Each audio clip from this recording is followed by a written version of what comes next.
અમારી સમ્રાટ સમાચાર ચેનલ સબસ્ક્રાઇબ કરો, લાઈક કરો, કોમેન્ટ કરો અને જોતા રહો પળે પળના દરેક પ્રકારના સમાચારો।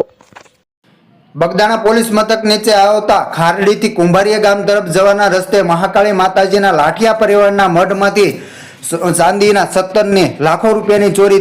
થયેલ હોવાની બગદાણા પોલીસ મથકમાં ફરિયાદ નોંધાઈ છે। આ બનાવની જાણવા મળતી માહિતી મુજબ ભાવનગર જિલ્લાના મહુવા તાલુકાના બગદાણા પોલીસ મથક નીચેના વિસ્તારમાંથી ચોરી થયેલ હોવાનો બનાવ સામે આવ્યો છે। આ બનાવમાં ખીમજીભાઈ ઓધાભાઈ લાઠિયા ઉંમર વર્ષ 60 બગદાણા પોલીસ મથકમાં એવા મતલબની ફરિયાદ નોંધાવી હતી કે લાઠિયા પરિવારના મહાકાળી માતાજીના મઢમાં તારીખ 20/12/2025 રોજ સાંજના 8:30 વાગ્યાથી તારીખ 21/12/2025 રોજ સવારના 5 વાગ્યા દરમિયાન કોઈ મઢના મેઇન ગેટનો નકુચો તોડી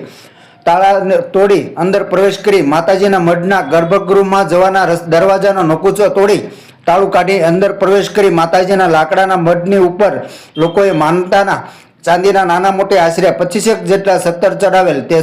જેનો વજન અંદાજે 1 કિલોગ્રામ જેની આશરે કિંમત ₹20,000 અને માતાજીના બંડની ઉપર સીલિંગમાં ચાંદીનું આશરે 0.8 કિલોગ્રામનું મોટું 17 હોવાથી આજથી આશરે 4 વર્ષ પહેલા ચડાવેલ જેથી